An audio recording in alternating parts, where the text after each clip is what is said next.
주의 성령이 주의 성령이 내게 임하셨으니 이는 가난한 자에게 복음을 전하게 하시려고 내게 기름을 부으시고 나를 보내사 포로된 자에게 자유를 눈먼 자에게 다시 보게 함을 전파하며 눌린 자를 자유롭게 하고 주의 은혜를 전파하게 하려 하시니라 하였더라. 책을 덮고 그 맡은 자들의 자에게 주시고 앉으시니 해당이 않는 자들이 다 주목하여 보더라. 이에 예수께서 그들에게 말씀하시되 이 글이 오늘 너희 귀에 임하였느니라 하시니. 아멘. 계속 이 누가복음을 통해서 저희가 이 누가의 사상, 또 누가의 사상일 뿐만 아니라 이 바울의 사상을 저희들이 생각해 보게 되면서 바울의 삶이 또 예수님을 어떻게 이해했기 때문에 그렇게 많은 열매들을 잘 맺었을까, 또 예수님이 가르쳐 주시고 원하셨던 삶을 잘 이렇게 아름답게 살아냈을까, 이런 고민을 하면서 이 말씀을 이렇게 계속 바라보고 있습니다. 그런데 이제 오늘 이 본 말씀은 예수님이 마귀 시험을 당하시고 이 광야의 어떤 그 일을 다 하신 이후에 첫 사역으로 들어가시는 이 사역의 처음 이 장면입니다. 처음 이 장면인데 이 마태, 마가, 누가하고 약간 이렇게 다른 부분들이 좀 있습니다. 그리고 요한도 또 약간 다릅니다. 요한은 뭐 첫 사역이 기적부터 시작합니다. 가나 혼인 잔치에 어떤 기적과 이적이 일어났다, 표적이 되었다, 그러면서 이제 뭐 병치유하시고 막 이런 어떤 그 사건들로 이렇게 이어져 가게 됐다면, 이 마태, 마가, 이 누가는 무언가 다른 것을 이야기하는 것처럼 보입니다. 뭘 이야기하시냐면 오늘 이 누가는 그 가르치셨다는 표현을 쓰고 있습니다. 15절 보게 되면 친히 여러 회당에서 가르치심에 무사람에게 칭송을 받으시더라. 가르치셨다 라는 데 저희가 초점을 맞춰서 말씀을 나누고 싶습니다. 이 마태와 마가는 보니까 이 장면을 표현하기를 그냥 회개하라 천국이 가까이 왔느니라 라는 게 표현을, 천국 복음을 선포하셨다, 말씀하셨다 라고 이렇게 표현을 했지만, 누가는 이게 어떤 면에서 가르침을 받았다, 어떤 가르치셨다 라는 표현을 쓰고 있습니다. 예수님이 하신 사역 가운데 크게 두 가지 사역으로 이야기를 하고 있습니다. 첫 번째 사역이 구속사역이다 라고 이야기합니다. 구속사역은 우리를 구원해 주시는 사역입니다. 우리를 죄에서 구원해 주시고 또 천국으로 인도하시는 사역이 바로 이 구속사역입니다. 너무나 값지고 또 놀라운 사건의 사역이죠. 그런데 두 번째 사역이 무슨 사역이냐면 이 제자 사역입니다. 제자 사역. 우리를 제자되게 하셨다라는 것입니다. 그래서 그걸 잘 이해하고 따라갔던 분 가운데 한 분이 바로 이 바울입니다. 바울은 끊임없이 삶 속에서 구속사역과 함께 제자사역에 열심을 내게 되었습니다. 그래서 많은 제자를 낳았고, 또 많은 제자들이 또 다른 제자를 낳는 사건을 낳게 되었습니다. 그래서 이 바울의 제자가 누구냐라고 이야기하면, 여러분들이 뭐 모시바스 기계 이야기했듯이 이 디모데, 누가, 디도, 또 이 많은 또 수많은 제자들이 많이 나오게 됩니다. 근데 오늘 이 누가가 어떠한 생각을 가졌느냐는 이 가르침, 이 제자가 된다는 것은 뭐냐라고 한다면, 제자는 배우는 삶이에요. 배움에 대해서 늘 배우는 자세를 가지고 있는 사람, 스승에게 배우는 사람이 바로 제자입니다. 예수님께서 구속사역을 하셨을 뿐만 아니라 12제자를 모아놓고 12제자에게 끊임없이 가르쳐 주셨습니다.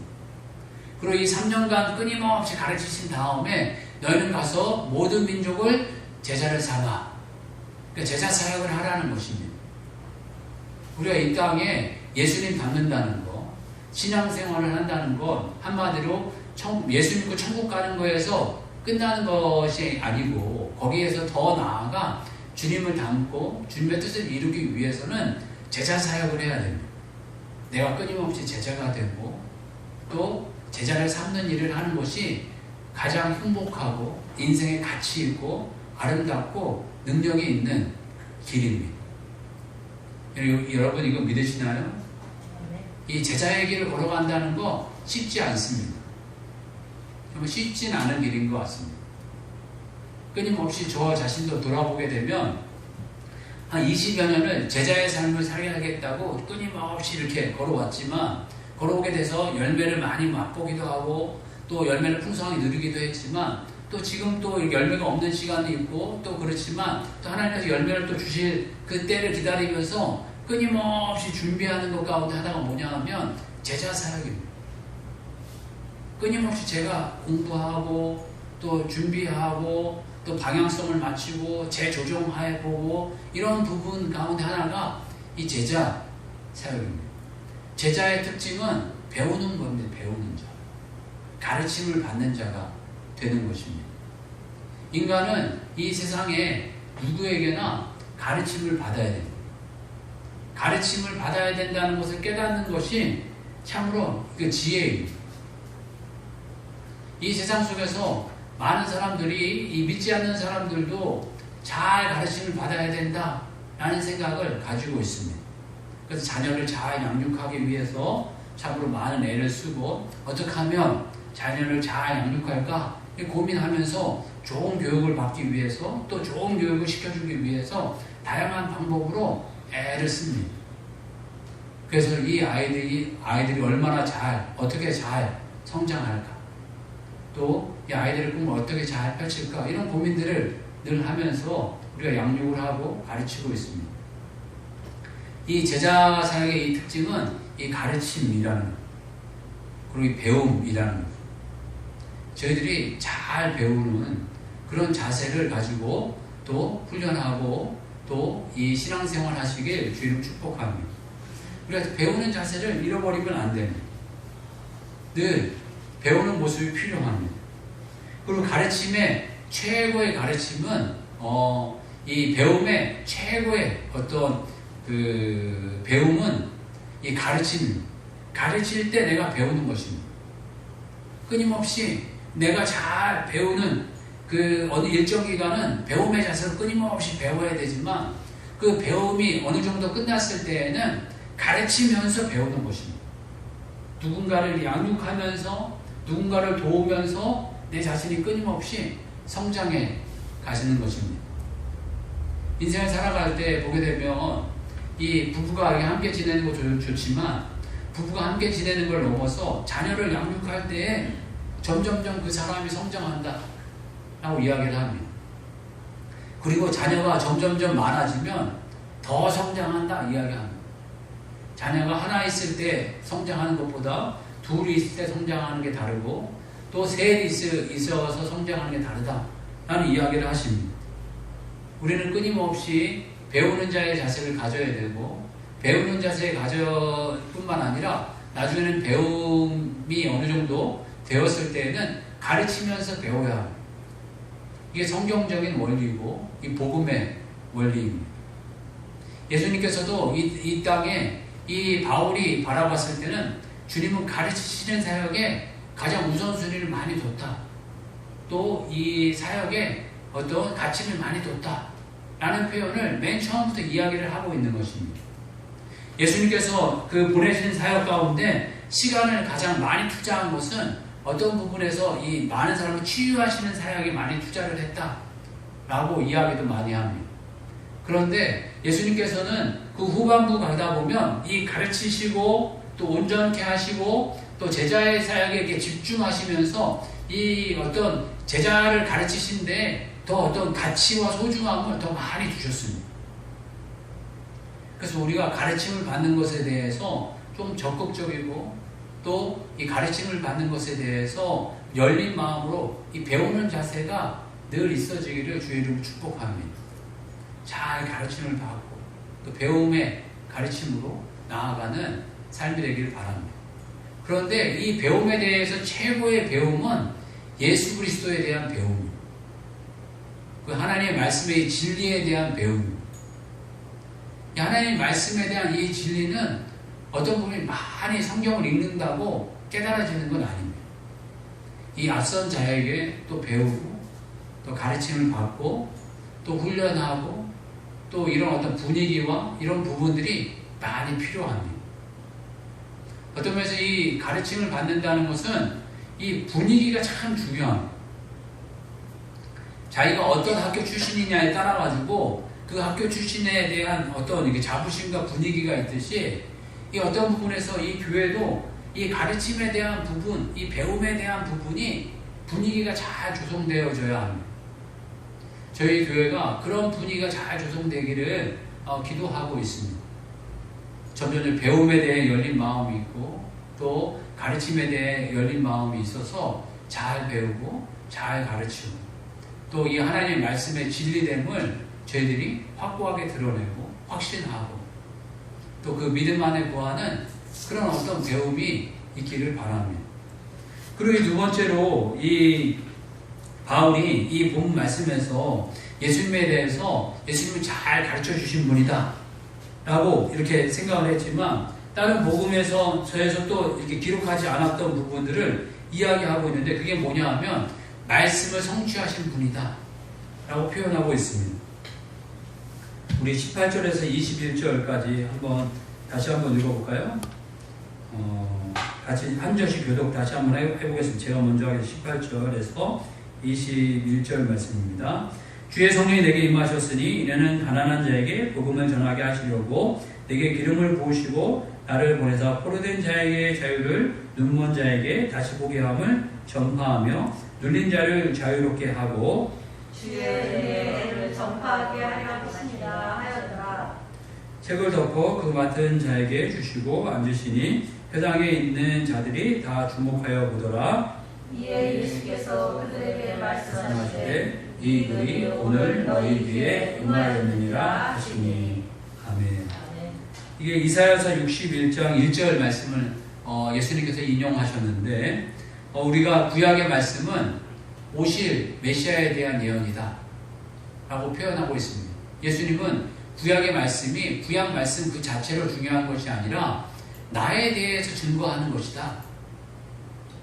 내가 올 것에 대해서 증거하는 말씀이다 라고 말씀하고 있습니다. 구약은 오실 메시아에 대한 약속, 신약은 오신 예수님에 대한 말씀으로 이야기하고 있습니다. 구약의 이 말씀들이 예수님 안에서 성취되었다라고 이야기하시는 것입니다. 그러면서 자신이 오심에 대해서 표현하고 있는데 가난한 자에게 복음을, 포로된 자에게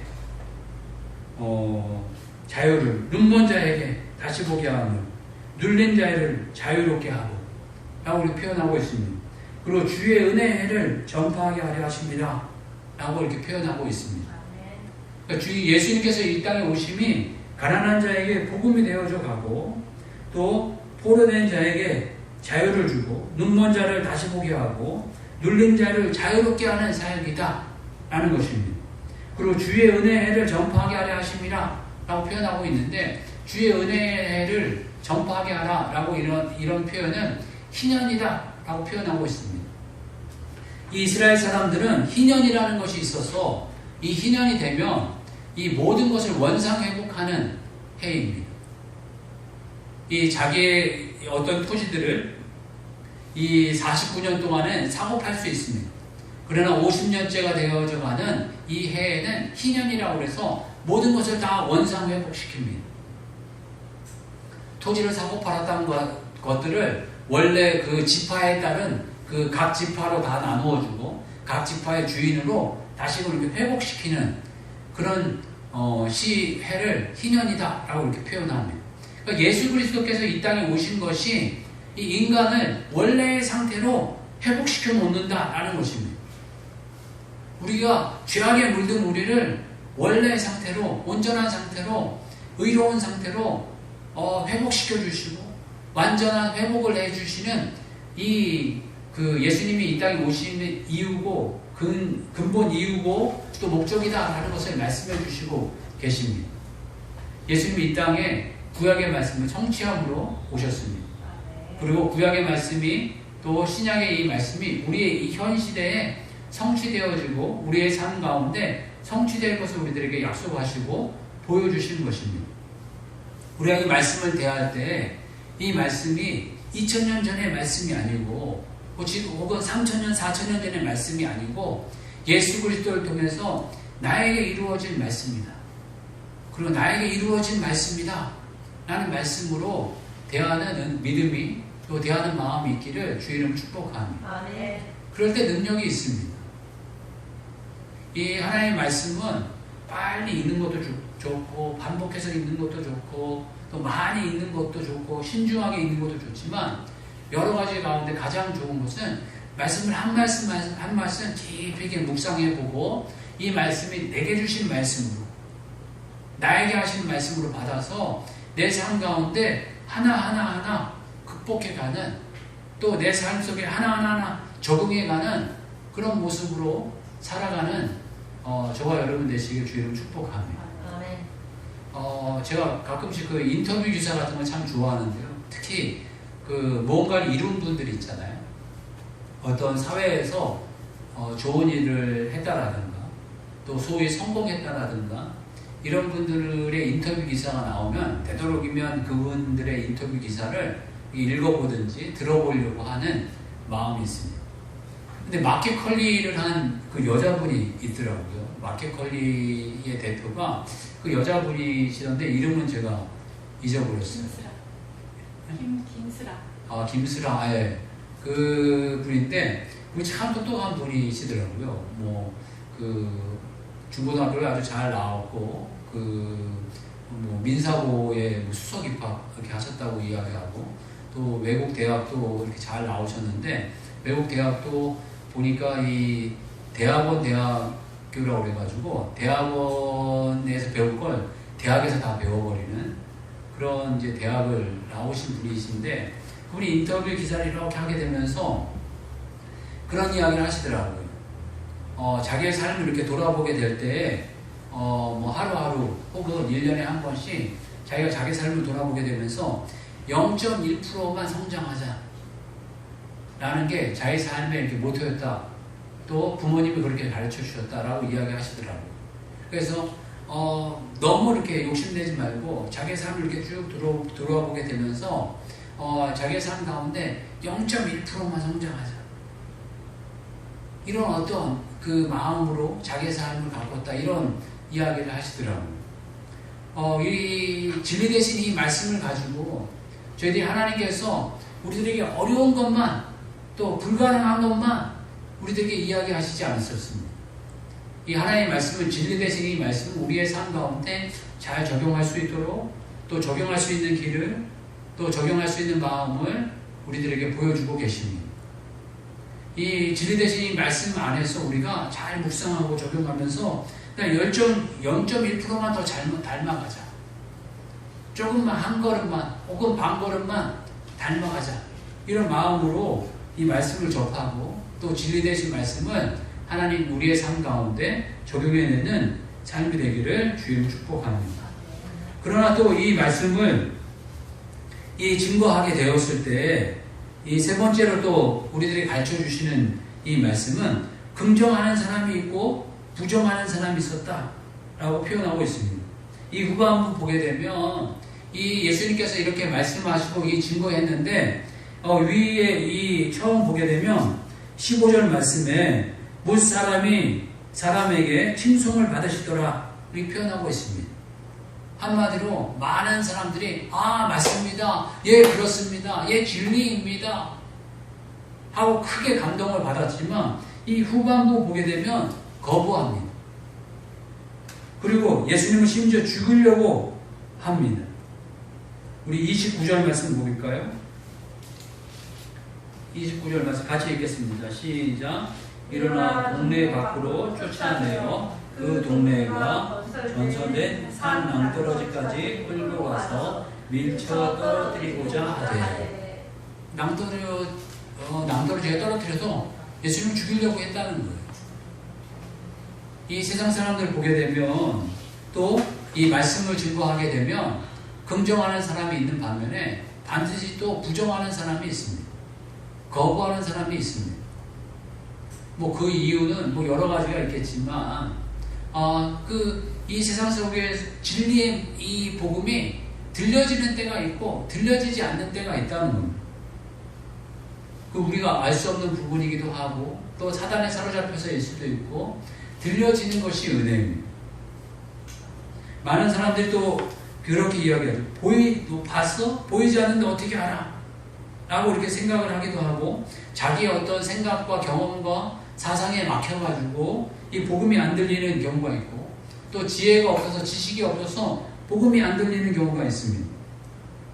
그러나 우리들에게 들려졌다는 게 감사합니다. 복음이 믿어지는 게 감사한 것입니다. 천국이 있고 지옥이 있다는 것을 깨닫고 믿어지는 것이 감사입니다.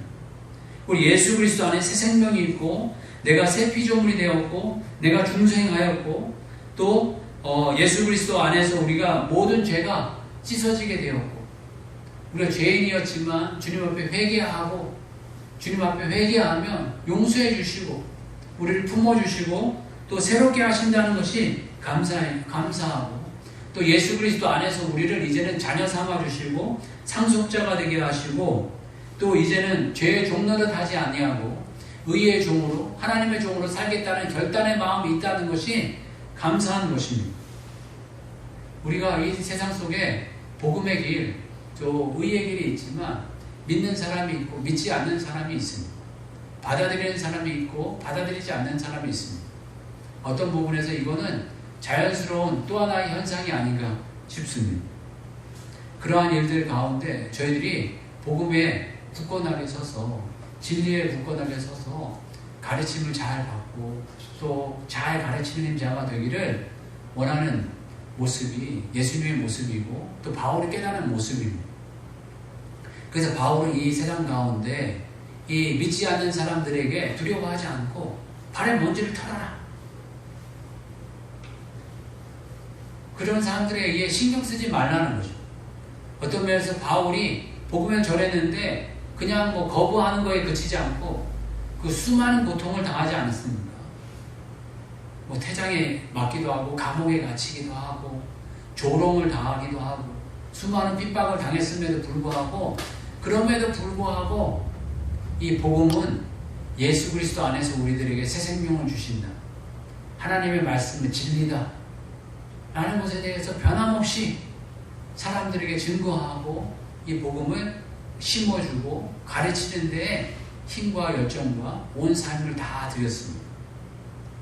그러면서 맨 마지막에 전혀 자신의 삶이 부끄럽지 아니하고 나의 삶은 이제 마지막에 주의 오실 그날에 의의 면류관을 내가 받을 것이다 라는 확신 가운데 하나님 앞에 나아가고 걸어가는 삶이 되었습니다. 저와 여러분 참으로 주의 이 복음을 저희들이 잘 깨닫고 확신 안에 거하면서 참으로 이것을 잘 배울 뿐만 아니라 또 잘 가르쳐서 잘 심어줘서 이 진리를 저희들 진리 안에 거하고 이 진리를 잘 드러내고 심어줘가는 주의 종된 삶이 되시기를 주의 이름으로 축복합니다. 다시 한번 기도하겠습니다. 기도할 때 저희들이 진리 되신 말씀을 잘 가르치고 또 확신 안에 거하고 또 잘 심어주는 삶이 되게 해달라고 같이 한번 기도하겠습니다. 주여 한번 외치고 기도하겠습니다. 주여 그러니 하나님 아버지 참으로 감사합니다.